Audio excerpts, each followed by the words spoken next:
बच्चों, मैं A.K. मिश्रा आपको दो धनपूर्ण संख्याओं का HCF लेना आज हम बताएंगे कि दो धनपूर्ण संख्याएं अगर वास्तविक संख्या दो धनपूर्ण संख्याएं हैं तो उनका HCF हम किस प्रकार निकालेंगे। उसके लिए यूक्लिड विभाजन प्रमेयिका के आधार पर हम दो धनपूर्ण संख्याओं को लेंगे और दोनों धनपूर्ण संख्याओं में पहले तो हम ये डिसाइड करेंगे कि कौन सी संख्या दूसरे से बड़ी है।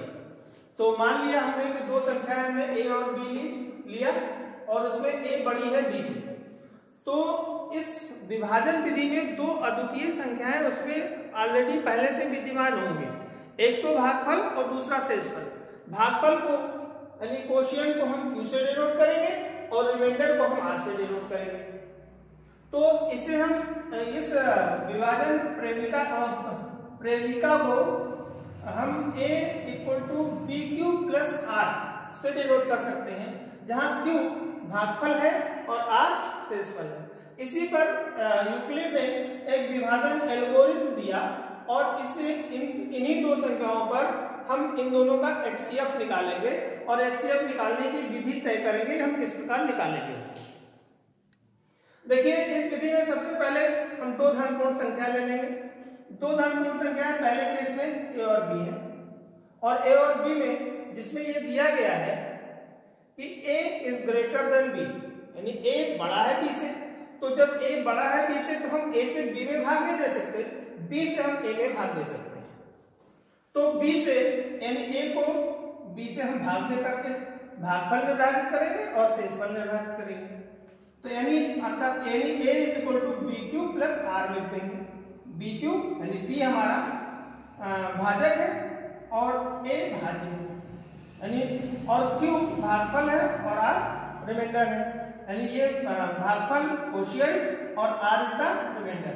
अब अगर इसी केस में हमको ये मिल जाता है कि इसका रिमाइंडर पार्ट अगर 0 हो, इसका रिमाइंडर पार्ट अगर 0 है तो हम यही निर्धारित कर लेते हैं कि A और B का जो HCF है वो B होगा। A और B का जो HCF है वो B होगा। लेकिन इस केस में यदि R 0 ना हो, अगर R 0 नहीं है हमारे पास, तब क्या करेंगे? अगर R 0 नहीं है तो हम देखते हैं कि फिर B को हम भाज्य लेते हैं और R को भाजक लेकर के पुनः R से हम B में भाग देते हैं। R से B में यानी B को R से भाग दे देते हैं। तो R से भाग दे देते हैं तो हम फिर इसको प्रेमिका के अनुसार B = RQ1, अब हमने कोशिएंट Q1 ले लिया और रिमाइंडर R1 ले लिया।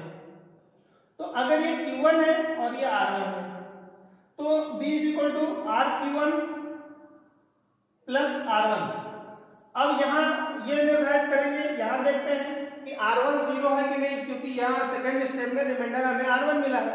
अगर R1 0 है तो हम लिख देंगे A और B, यानी जो संख्या है A और B का जो रिमाइंडर है वो स्मॉल r है।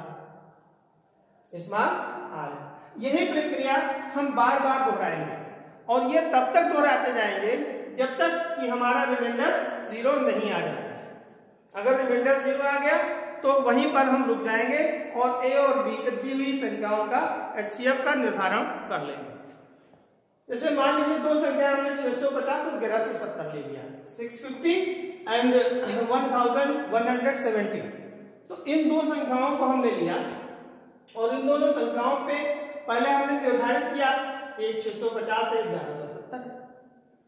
तो 650 और 1170 में बड़ी संख्या कौन है, छोटी संख्या कौन है? तो बड़ी संख्या हमारे पास 1170 है और छोटी संख्या 650 है। तो हम 650 से 1170 में भाग दे देंगे तो यहां पर भागफल 1 मिलेगा, यानी Q = 1 और R = 520। क्योंकि 520 0 के इक्वल नहीं है इसलिए हम इस संख्या को फिर आगे बढ़ाएंगे। तो ये 520 रिमाइंडर हुआ और इस B को, यानी जो पहली संख्या है जिससे हमने भाग दिया है, उसको फिर हमने भाज्य बना दिया। तो 520 से फिर हमने भाग दिया तो ये Q1 का मान 1 आ गया और ये 520 फिर 130 बच गया शेषफल। ये भी 0 नहीं, और जब ये 0 लिए तो 520 को फिर हमने भाज्य बना लिया। ये प्रक्रिया लगातार हम दोहराते जा रहे हैं। आप देखिए 13 4 52 यानी 130 4 520। यहाँ पे देखिए शेषफल 0 हो गया। जब शेषफल 0 हो गया तो हमारे पास ये जो दो संख्याएं हैं, इन दोनों संख्याओं का जो HCF निकला वो ये है। जो दोनों संख्याओं का HCF है वो ये संख्या निकली 130।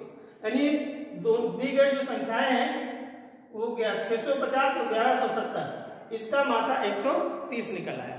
अब इसी आधार पर हम एक दूसरा उदाहरण लेकर के आपको और समझा दे रहे हैं। जैसे आपके पास दो संख्याएं हैं,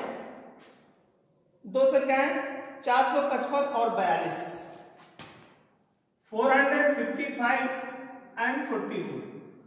अब देखिए यहां निर्धारित कर लिया 455 है और आपके पास 42 है। तो यहां पर ये संख्या आपकी छोटी है और ये संख्या बड़ी है, यानी 455 इज ग्रेटर देन 42। तो पहले तो सबसे पहले यही निर्धारित करेंगे, फिर हम 42 से डिवाइड कर देंगे 455। 42 यहाँ 45 है तो वन टाइम से आएगा। 42 1 जा 42, दैट इज 3 रिमेनिंग। अब हमारे पास दूसरी संख्या हम उतार नहीं सकते, ये उतारेंगे तब जब यहां हम 0 बढ़ा देंगे। ये भागफल का नियम है, ये 55। अब देखते हैं यहां पर रिमाइंडर आपका आ गया 35, लेकिन 35 0 के इक्वल नहीं है। तो यहां से फिर इस b को, जो दूसरी संख्या हमारे पास, इसको हम यहां ले आएंगे। तो 35 से हम 42 में डिवाइड करेंगे। 35 से 42 में 35 1 35, दैट इज 7 भी 0 के इक्वल नहीं है। हम जब तक 0 नहीं लाएंगे तब तक हमारा HCF का निर्धारण नहीं होगा। तो अब ये 35, 7 5 35। अब देखिए यहां पर हमारा HCF निकल आया, क्योंकि यहां रिमाइंडर आपका 0 है। रिमाइंडर 0 मिल गया तो हमें इन दोनों संख्याओं का जो HCF हमें प्राप्त हुआ वो 7 हुआ।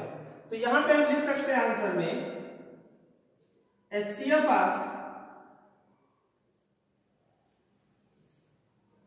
455 and 42 is equal to 7।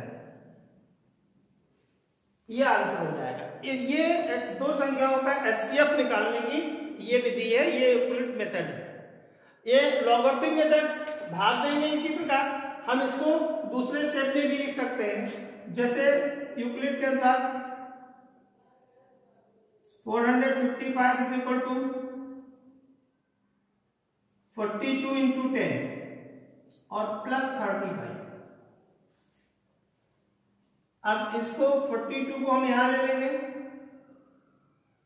35 into 1 plus 7। अब 35 is equal to 7 into 5 plus 0। तो यहां पे जो ये संख्या बची, ये वाली, ये संख्या उसकी HCF होगी as a Euclid algorithm. As a Euclid algorithm के अनुसार हम इस स्टेप में भी हम इन दोनों संख्याओं का HCF निकाल सकते हैं। HCF of given number